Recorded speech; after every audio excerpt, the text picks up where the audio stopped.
En estos momentos vamos a presentar, nos pasamos a España, nos dirigimos a Europa. Les estoy hablando de un escritor muy peculiar. Nació en Molina de Seguro, Murcia, en España. Como dato curioso, él me informó que se puede decir que en su pueblo natal, Murcia, existe una leyenda muy particular. Hay unos 72.000 habitantes censados en ese entorno y el número de escritores publicados a nivel regional y nacional supera el centenar de firmas. Me informa que ese origen de la pasión por la literatura está desde que un meteorito sucumbió la ciudad o sucumbió España. Cayó en Nochebuena en el año 1858. Profesionalmente se dedica a la consultoría de empresas en el ámbito del comercio internacional. Su primer premio literario no fue personal, fue conjunto. Tendría máximo entre 9 a 8 años y el periódico de su colegio, en el que cursaba, ganó un tercer premio a nivel nacional. Desde ese momento se dio cuenta que su ámbito en la literatura sería fructífero. Muy buenas tardes, Fulgencio. Les estoy hablando del excelente escritor Fulgencio García García. Muy buenas tardes, Fulgencio. Y muy buenas noches aquí, ¿qué tal? Muy buenas noches en España. ¿Cómo estás? Eh, Confinado como el 80% de la humanidad, pero bien, muy contento de estar aquí contigo y con tu audiencia. Eso es lo mejor, Fulgencio. Muchas gracias a ti, más bien, por aceptarnos la invitación, ¿no? Y cuéntame, ¿cómo están aflorando las ideas en estos momentos? Con dificultad, realmente las primeros 10 semanas costaba muchísimo trabajo pensar, costaba muchísimo trabajo centrar ideas porque, ¿sabes? Siempre utilizamos la misma excusa, no tenemos tiempo para escribir, no tenemos tiempo para tener nuevas ideas y de repente nos regalaron todo el tiempo del mundo y entonces las ideas se fueron. Es muy curioso, ¿no? Entonces, pues hasta que no pasaron como mínimo unas 3 semanas, 4 semanas, no empezamos de nuevo a las neuronas y yo a funcionar. Y ahora, pues bueno, ahí estamos. Sabes que yo participo como alumno dentro de un taller de creación literaria, el taller de Clara Obligado, y Clara nos ha obligado a unos cuantos de su taller a no decaer, nos ha ayudado a tener ideas y bueno, aquí estamos. Hemos terminado un par de cuentos cortos, uno largo de 28 páginas, en fin. Al final resulta que los 3 meses de confinamiento que llevamos en España han servido para algo. Me imagino, sí. En ese aspecto en el cual tú me comentaste que en las instancias iniciales del confinamiento es complicado escribir. A mí también me pasó personalmente. ¿Por qué? Porque estar desesperado, estar en el encierro, ver las noticias constantes, cotidianas, medio que te agobia, te sofoca. Pero ¿cómo está pasando Sí, España en estas instancias, en estos momentos? mal, mal. En España, ten en cuenta que creo que hemos sido uno de los 5 países del mundo que más fallecidos ha tenido por el coronavirus. Nuestra situación estratégica dentro de Europa y nuestra situación como productores o grandes productores de productos agroalimentarios para toda Europa, pues nos hace estar en continuo flujo de intercambio de gente, mercancía, ideas con toda Europa. Uno de nuestros principales mercados amigos es Italia. Con lo cual imagínate cuando Italia estalló la bomba del coronavirus, en España decíamos, no, no va a llegar, no va a llegar, no va a llegar, y sin embargo estábamos teniendo, yo mismo estuve en Italia, en Alemania, en Francia, entre octubre, noviembre, diciembre, enero y febrero, como 6 veces o 7. Casualidad que no me contagiara. Pero amigos míos sí, y por eso, porque el intercambio entre Madrid, Milán, Murcia, Milán, el sur de Italia es continuo. Entonces, realmente la situación aquí ha estado muy tensa, sigue muy tensa. Además, la clase política no es especialmente brillante en España y están utilizando toda esta situación pues para acusarse mutuamente de negligencia y de incapacidad. Pero bueno, al final salimos adelante como todos los pueblos, ¿no? Supongo que como allí en Perú estáis dando el callo todas las personas. Al final somos las personas las que hacemos los países y somos las que sacamos los países adelante. Una última pregunta como fuera de literatura, ¿no? Hablando Vale. del tema de lo que estamos viviendo en este tiempo, que es el coronavirus. En Ujú. España, al momento de que Italia ya estuvo repleto del coronavirus, de gente infectada, España ya había cerrado todas sus fronteras. Sí, sí. A ver, ha sido muy extraño porque hemos tenido unas fases muy, muy extrañas. España se divide en comunidades autónomas, en departamentos. En Francia son 99 departamentos, en Francia son 17 comunidades con 54 provincias o departamentos. En principio nadie quería dar el paso de cerrar el movimiento entre departamentos ni de cerrar el paso entre países, hasta que de repente empezaron a morir 1000 personas diarias y de golpe se cerró todo. Era imposible cerrar Madrid, era imposible cerrar España, hasta que de repente pues morían eso, 1000 personas diarias y había que cerrarlo todo. Y se cerró. Se cerró además de una manera muy taxativa, muy lógica también, porque el virus se propagaba muy rápido, pero se consiguió una cosa, desde mi punto de vista, interesantísima, y es que se cerraron las fronteras, pero no se paralizó el país. Se cerró el movimiento entre provincias, pero no se paralizó ni la industria, ni el comercio, al menos el comercio electrónico. El comercio tradicional sí se ha paralizado totalmente y veremos cómo se reanuda. Dentro de toda la desinformación que hemos tenido con la sobreinformación, hemos conseguido generar una nueva fórmula de trabajo y de vida. Yo creo que esta fórmula no es definitiva, tendrá que seguir evolucionando, se readaptará, los países se volverán a abrir, volveremos a tener uno, dos, cinco, 10 rebrotes y finalmente terminaremos con un nuevo paradigma de vida. Es que ese es el motivo principal, ¿no, Fulgencio? El tema de la adaptación. El ser humano está en constante adaptación, en constante cambio, constante desarrollo. Y a pesar de los diversos problemas, como en este tema, el coronavirus, o temas anteriores que han paralizado a la humanidad, el ser humano ha tenido la necesidad de buscar nuevas alternativas por el cual desarrollarse y por el cual seguir adelante, pero culminando. Infórmame. No, no, es muy curioso porque dices que ha tenido la necesidad y ha tenido la capacidad. Son las dos cosas que hemos tenido. A mí me gusta hablar del ser humano como el bicho humano. Somos bichos, realmente somos bichos, somos animales y somos solo una raza, no, no, no, no somos razas distintas. Hay un monólogo de un humorista español que se llama Luis Piedrahita, que es muy curioso. A mí el humor me encanta, la literatura humorística me encanta, creo que es donde subyace la verdad realmente. Y él decía que fíjate lo curioso que es el bicho humano, el género humano, que salió de África, de Etiopía, y se fue andando, andando, andando y llegó hasta el Polo Norte. Y cuando llegó al Polo Norte, ¿qué vería allí para quedarse a vivir allí? Y se quedó. Fíjate qué ambiente más inhóspito viniendo de Etiopía. Y se quedó. Pues eso esa es la gran belleza, fortaleza o llámalo X del ser humano. Es la capacidad de adaptación a cualquier entorno, a cualquier medio y la capacidad de reacción de manera positiva a cualquier adversidad. Excelente, Fulgencio, así es. Bueno, pasando al tema de literatura, en este momento el principal tema que vamos a tocar es España y su pluma mágica. Pluma mágica, ¿por qué? Porque hay variados representantes que han puesto en escena, han puesto en una plataforma mundial a España. Me estoy refiriendo como principal abanderado también, permíteme Fulgencio mencionar un verso del gran Pedro Calderón de la Barca, La vida es sueño. Sueña el rey que es rey y vive con este engaño, mandando, disponiendo y gobernando, y este aplauso que recibe prestado, en el viento escribe y en cenizas le convierte la muerte. Desdicha fuerte, que hay quien que intentar reinar, viendo que ha de despertar en el sueño de la muerte.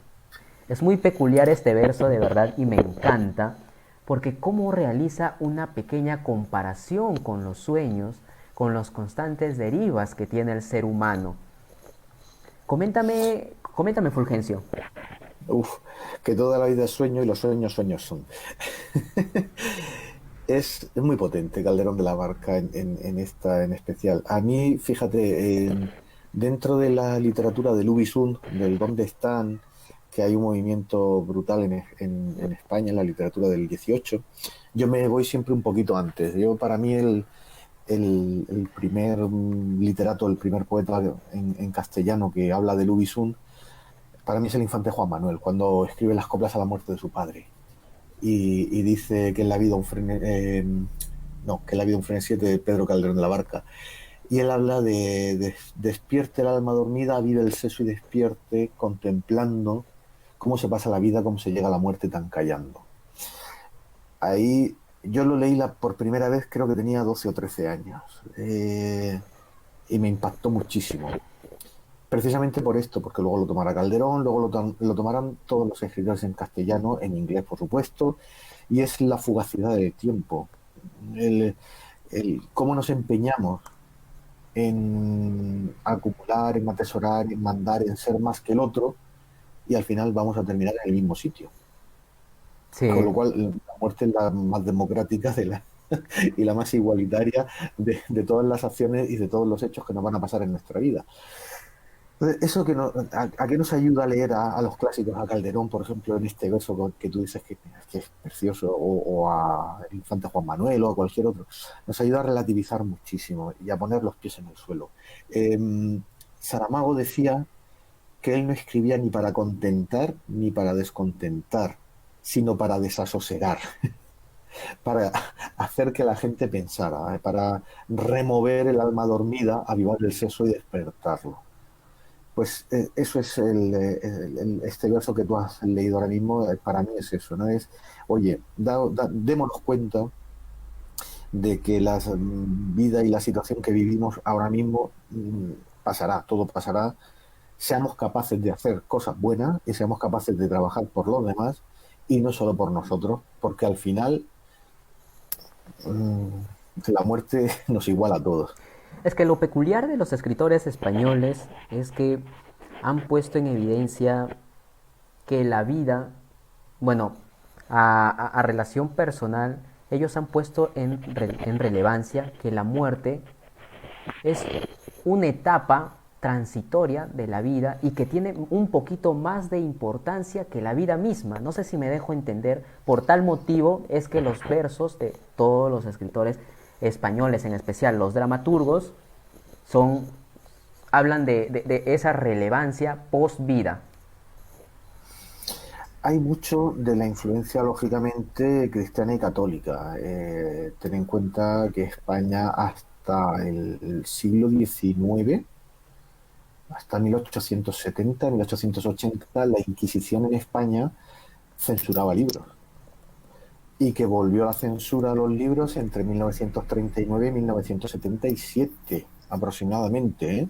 O sea que hasta hace 40 años, 35 años, en España se censuraban libros y se buscaban libros que ayudaban a introducir esa moral católica dentro del imaginario colectivo. Luego tenemos una segunda parte. En el Cantar del Mío Cid, que es del siglo XI, ya hay un verso que dice: Dios, qué buen vasallo si hubiera buen señor. Hemos tenido desde el siglo XI y anteriores hasta hoy día una clase dirigente bastante mediocre y un pueblo muy gallardo, muy pensando que somos héroes todos y que somos capaces de grandes gestas. Y bueno, eso también ayuda a pensar en la trascendencia, en que nuestras obras van a sobrevivirnos.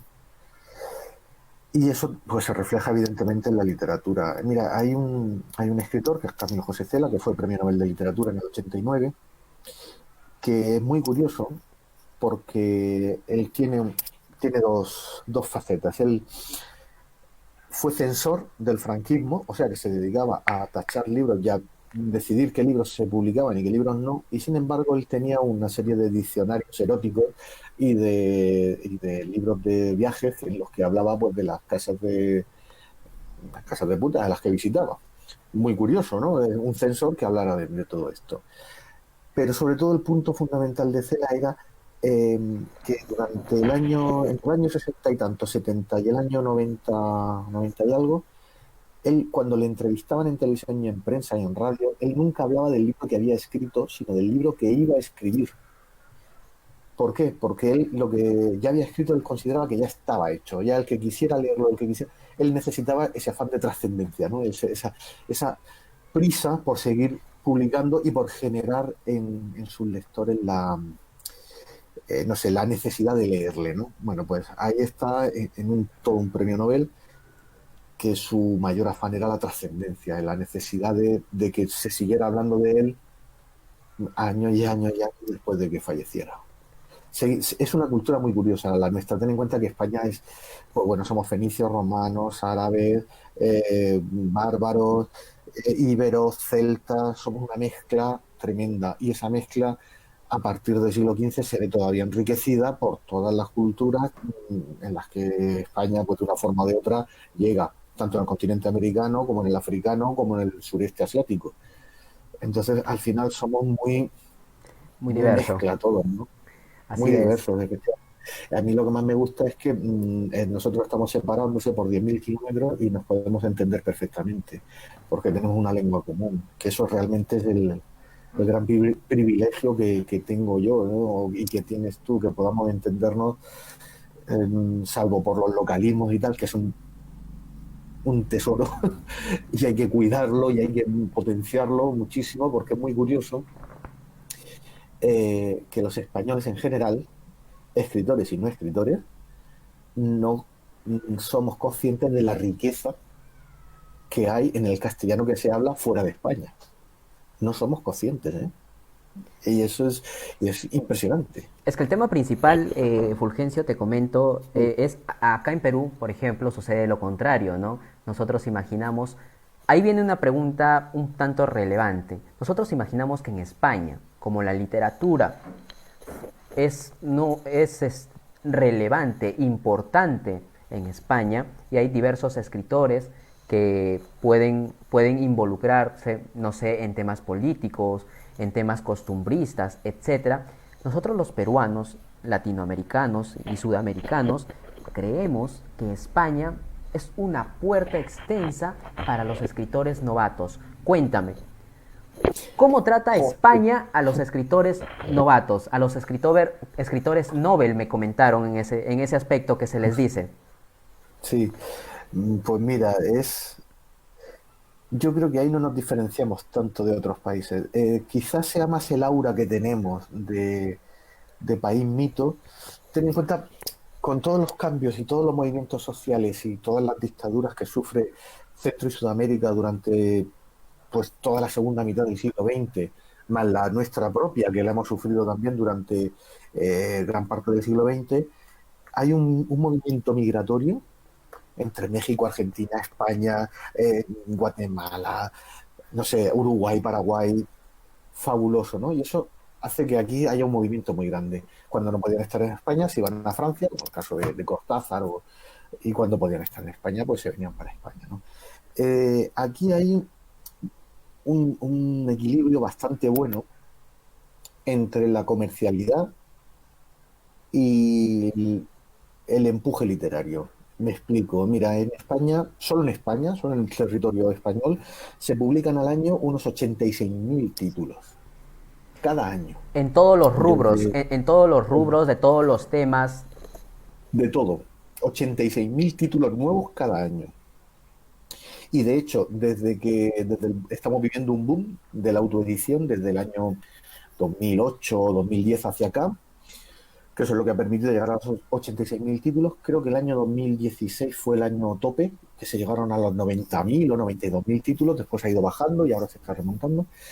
¿Qué quiere decir eso? Pues que hay mucha gente que quiere escribir, que necesita expresarse a través de la palabra escrita y que lo consigue.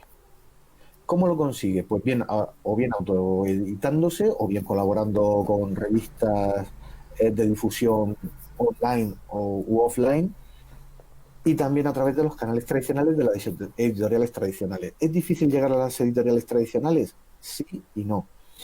Me explico. Aparte de esos 86.000 títulos anuales, hay 3.500 premios literarios anuales solo en España. 3.500 premios literarios anuales. Prácticamente 10 premios se fallan cada día en España. Es un disparate. Pero Pero eso, esos premios, discúlpame, ¿no están contabilizados por el propio Estado o son premios independientes? buena pregunta. Públicos y privados. ¿Qué quiere decir eso? Que cuando son, y en esos 3.500 contabilizamos premios como el Planeta, como el Cervantes, el Nacional de Literatura o el del Ayuntamiento de un pueblecito de 400 habitantes de la Sierra de Cuenca. Todos están metidos ahí.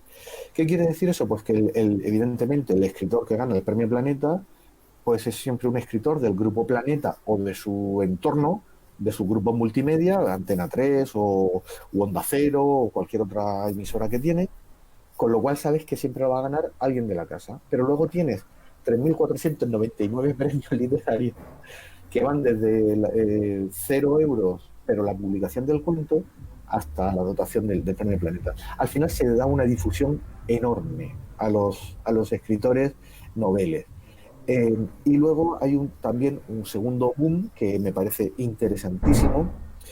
Mira, esta escuela en la que yo estoy, la de Clara Obligado, fue el primer taller de escritura creativa que hubo en España en los años 70, finales de los 70. Clara Obligado es argentina, llegó a España exiliada por a causa de la dictadura de Videla, llega a España, ella es escritora y cuando llega aquí dice, ¿qué voy a hacer? Bueno, pues escribir y enseñar a escribir. ¿Por qué? Porque en España no hay una tradición de enseñar a escritores a escribir, sino que uno viene de la historia del derecho, del periodismo o simplemente es profesor de literatura y termina escribiendo. O cada uno tiene su estética de escritura. Efectivamente, pero no hay nadie que te vaya marcando un camino que te vaya ayudando. Hasta el año 70 y tantos que empieza a aclarar. Después viene Y, Fuente Taja, viene... y ese aspecto, disculpa, Sí, lo consideras primordial o crees tú que sí. debe haber diversas culturas o diversas escuelas de escritores? Yo creo que como todo oficio se puede aprender. A ver, es fundamental. A ver, vamos a hacer un símil. Tú imagínate que quieres tener un sillón fantástico y fabuloso de madera y cuero para poder sentarte en tu despacho a leer. Pues tienes dos opciones. O te vas a una tienda de muebles generalista o te vas a un sitio que te lo hagan a medida. El que te lo haga a medida va a ser un ebanista, que es un oficio. Y el que te vaya a hacer la tapicería de cuero es un pelitero, que es otro oficio. Y son maestros en su oficio y te hacen un sillón perfecto. ¿Quiénes les han enseñado? Otros maestros dentro del oficio. Yo para mí es fundamental en una escuela un taller de creación literaria porque te ayuda dentro de tus capacidades y de tu creatividad a buscar tu camino, a pulir tu estilo. No, a ver, la mala escuela literaria es la que te impone un estilo.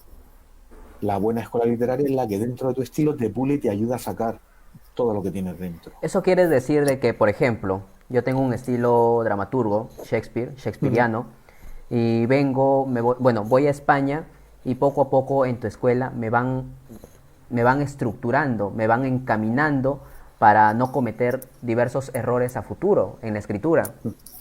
Claro, te ayudan a pulir el estilo, te ayudan a evitar, a buscar la sonoridad y la belleza dentro de las frases sin modificar tu estilo. Eso es lo importante. Que Desde ese punto quiero consultarte, Fulgencio, ¿cuál fue el principal motivo por el que te nació escribir? por leer, eh, detrás de todo escritor hay siempre un gran lector. Yo fui lector muy temprano, fui lector muy agradecido además a un montón de cosas, pero fui un lector muy temprano. Yo tuve la suerte, mi madre es maestra, entonces desde que éramos muy pequeños, a mis hermanos y a mí nos leía cuentos antes de irnos a dormir. y eso te motiva muchísimo. Te motiva mucho, primero, cuando no sabes leer, y segundo, cuando empiezas a leer, descubres 1.000 millones de universos, 1.000 millones de personajes, ideas, mmm, puedes incluso afianzarte, cambiar tu forma de ser. Yo empecé a escribir porque leía y me gustaba tanto lo que leía que quería imitarlo. Yo empecé leyendo a Julio Verne. Mira, hace poquito me entrevistaba un exalumno mío de un taller que yo di hace muchísimo tiempo en mi pueblo de origen, allí en Murcia, y me decía que cuál había sido, que si me acordaba de mi primera novela. Yo me acuerdo de que mi primera novela que leí fue 20.000 leguas de viaje submarino, de Julio Verne. Y yo terminé de leerla y decía, pues yo quiero ser tres cosas en la vida. Quiero ser capitán de submarino, eso es impepinable.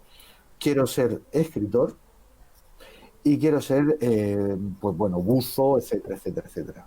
Pues mira, no he podido ser buzo, no puedo conducir un submarino, evidentemente, no puedo pilotar, Pero sí pero sí escritor. puedo escribir, efectivamente. Sí Siempre me, puedo buscarme mi submarino. siempre menciono, bueno, en cualquier instancia, en entrevistas, conversaciones, pláticas, etcétera, menciono que el escritor, corrígeme, el escritor es un dios que crea el propio mundo y los lectores, lamentablemente, en términos no banales, son los esclavos que siguen el mundo del escritor. ¿Por qué digo Sí, esto? ¿Por qué digo esto? Porque el escritor puede crear diversos personajes y el lector netamente puede basarse en leer nada más todos los principios o todas las líneas que se están redactando o se están fundamentando. Y si es que surge un final alternativo, surge un final indeciso, etcétera, y es depende del escritor, más no depende del lector. ¿Es cierto eso en tu caso? yo creo que lo que pasa es que esa afirmación nos sube el ego muchísimo a los escritores y hay que llevar mucho cuidado con, con que se te suba el ego demasiado. Pero es cierto que somos pequeños dioses y jugamos y tenemos nuestros muñequitos que son nuestros personajes y son nuestros pequeños hombrecitos y mujercitas y les vamos haciendo la vida imposible o posible. Y, y cuando encuentras un lector que encaja con tu forma y con tu visión, se establece un diálogo extrañísimo porque tú no desconoces, pero él está leyendo entre líneas el mundo que tú has creado, como tú dices, ¿no? Los personajes que tú has creado, esas circunstancias.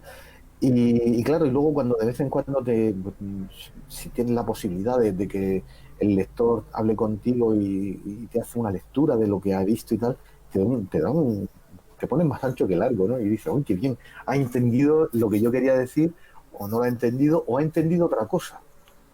Y yo no me había dado cuenta de ese final alternativo, no me he dado cuenta de ese submundo dentro del submundo que yo he creado. Y es muy interesante la sensación esa de Dios en minúscula, de coger y manipular vida y generar personajes, y bien sea en una obra 100% de ficción o bien sea en una novelación de un hecho histórico, que también es muy complejo esa parte, es muy complicada. A eso quiero entrar, Fulgencio, en cuanto a la perspectiva o a la temática que manejas en especial de tus escritos. ¿Es una temática de ficción, una temática de realidad? ¿O tomas ambas temáticas? ¿O quizás te aglomeras o te empapas de los comentarios y la perspectiva que tienen los diversos lectores, tus lectores? Pues pues mira, depende mucho. Yo tengo la suerte, a mí la novela lo he intentado, he escrito varias que no han tenido ninguna repercusión, me las han devuelto todas de editoriales, pero los cuentos sí. Cuentos sí consigo de vez en cuando colocar alguno en antología o tener alguna editorial interesada. Eh, no tengo... A ver, al final siempre se escribe de lo mismo. El escritor te puede plantear 100.000 historias distintas, pero cada escritor nos obsesionamos con algo o con alguien. O las dos cosas, te obsesionas con alguien al que le pasa algo. Y siempre estás buscando distintos puntos de vista para contarlo. En mi caso, ya, como te he dicho antes, yo me obsesioné muchísimo y sigo creo que bastante obsesionado con Manrique y con que nuestras vidas son los ríos que van a dar a la mar, que es el morir. Esa frase, ¡puf!, es fortísima, es una de las frases más fuertes de la literatura junto con el Quijote, pero es de las frases más fuertes, ¿no? Porque es decir, mira, hagas lo que hagas al final, pum. Y luego un profesor mío de literatura, cuando yo estudiaba, yo tenía 15, 16 años también, o 17, nos dijo que la literatura en realidad es el espejo que se pasea por el camino de la vida. Con lo cual, eso es muy de Miguel Delibes, que también es un escritor que me encanta, pero es eso.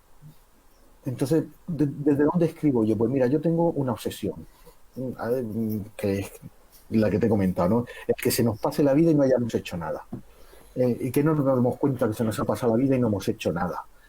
Puede ser un cuento, puede ser plantar un árbol o puede ser escribir la gran obra de filosofía del siglo XXI. Me da igual, haz algo.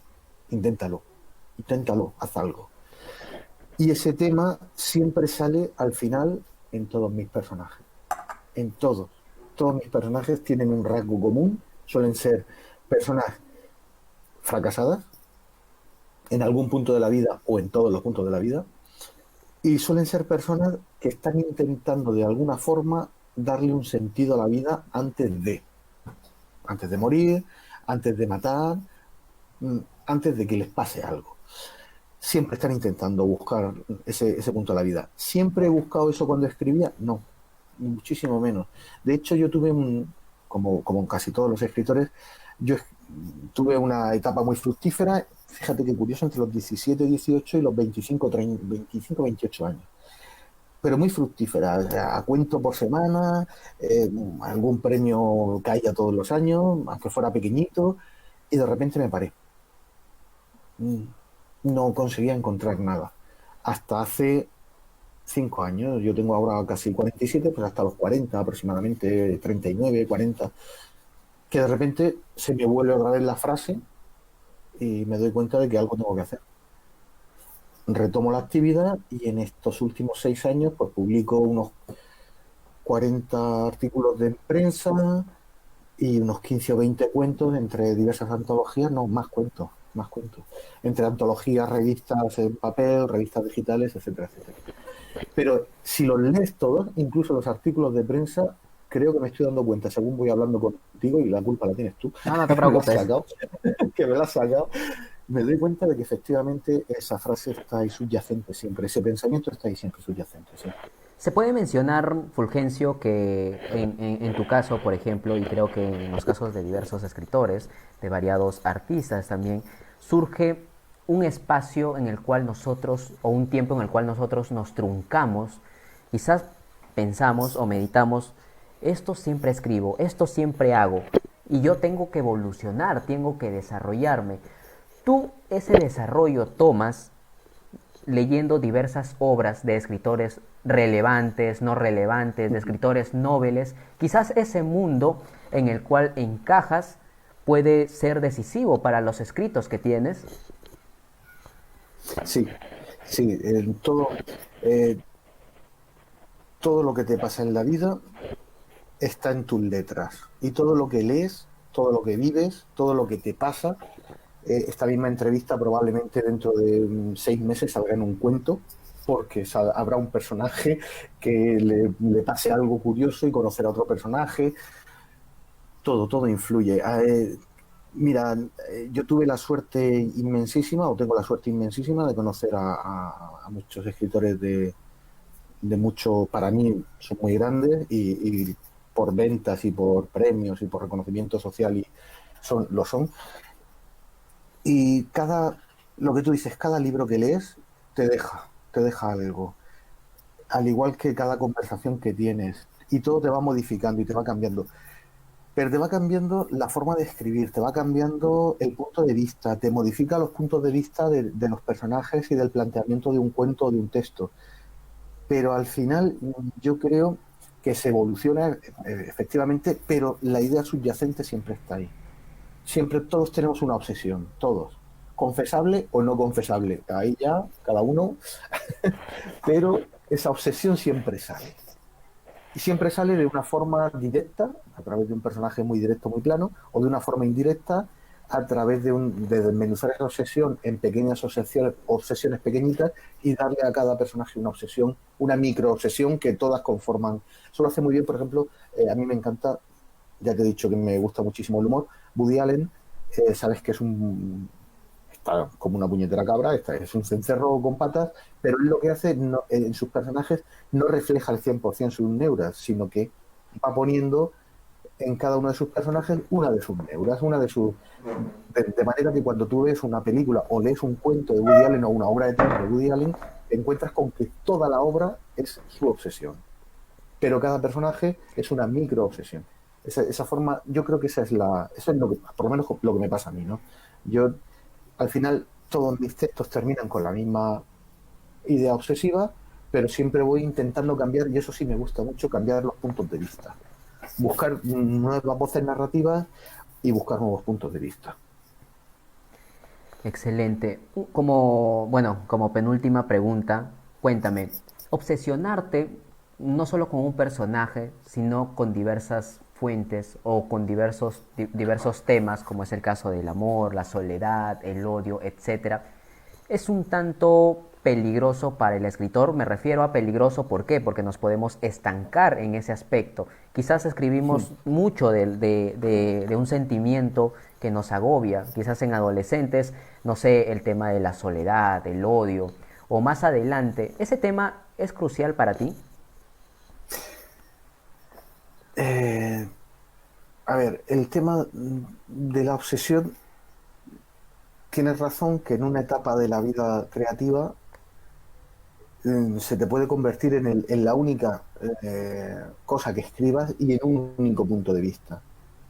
Pero según vas leyendo y vas evolucionando como persona y como escritor, esa obsesión se va diluyendo, se va relativizando y sobre todo encuentras muchísimos puntos de vista sobre los que tratar esa obsesión.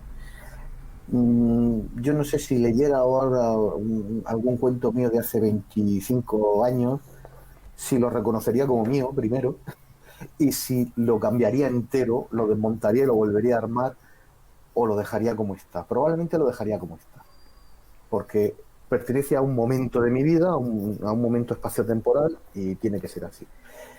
Hoy por hoy me siguen obsesionando el tema de la muerte, la trascendencia me sigue obsesionando. Hay otros muchísimos temas que me preocupan y hay algunos temas que me ocupan. Pero sí creo que he evolucionado, pero desde el punto de vista estilístico y estético, más que desde el punto de vista del tema. El tema al final me sigue acompañando siempre el mismo. Ahí peco de no haber sabido evolucionar probablemente en ese tema. Excelente, Fulgencio. Muchas gracias. Como último favor, todo el público está a la expectativa de que puedas mencionar algún cuento o algún poema o algún escrito que tengas en estos momentos. ¿Puedes hacernos ese favor? Sí, claro. Yo, mira, he terminado hace, no sé, una semana, semana y media, un cuento largo, un relato largo de 28 páginas. Eh, Solo voy a leer, si consigo encontrarlo aquí en el ordenador, los dos primeros párrafos. Fíjate, precisamente de todo lo que te he dicho, pues va justo al contrario. Normalmente no me gusta escribir de temas históricos, he tomado un tema histórico, un personaje real y una situación real. Y no he novelado porque no es novela, pero lo he intentado convertir en cuento, ¿no? El hecho es bastante real, pero lo he adornado muchísimo. Y bueno, y el cuento empezaría. El título provisional es El hombre esencial. Tiene un epígrafe que es: viola la vida las leyes de la física, las respeta en cambio, aunque no encuentre en ellas la explicación de su existencia ni de su evolución. ¿Acaso todavía deben descubrirse las leyes de la física que describan la vida? Y yendo más allá, ¿qué es la vida? Este epígrafe es de Erwin Schrödinger, que fue doctor en química y física, pero también fue un filósofo potentísimo, y es de su ensayo ¿Qué es la vida?, de 1944. Y este cuento trata sobre cómo Erwin Schrödinger, precisamente, dio con la clave para explicar el principio de incertidumbre de Heisenberg a través de una fórmula matemática. El hombre esencial. Os leo dos párrafos, 8 líneas. Amanece sin sombras. El frío es intenso y la niebla se pega al alma. La jornada es blanca. La luz de la mañana se limita a quitar el polvo de los párpados. Apenas calienta la extensión de nieve y hielo en la que se conserva el pueblo balneario. El silencio desciende de las cumbres al valle. Ni los carros ni los automóviles que se desplazan a tientas rompen la campana de cristal que lo aísla todo. Una puerta gruñe y deja salir un bulto que anda con cuidado hacia la avenida central. En otro portal, la cancela se descorre y deja que se escurra otro fardo. En el bulevar de más abajo, otros tantos se suman al reguero. Y esto sería el arranque del cuento. Y más o menos el cuento, bueno, hemos escuchado los dos párrafos, más o menos el Sí, cuento va a volcarse en una estructura diversa, como es el caso de la realidad o de la soledad, o diversos parámetros van a tocar, hay diversos personajes. la anécdota real sobre la que me he basado es que el doctor Erwin Schrödinger solía acudir todos los años, una o dos veces, a un balneario en Suiza, en Davos, desde Austria, desde donde vivía, para cuidarse una bronquitis crónica que tenía. En uno de esos viajes, Erwin Schrödinger formula la ecuación de Schrödinger, valga la redundancia, y consigue demostrar el principio de incertidumbre de Heisenberg y gana el premio Nobel de Física al año siguiente.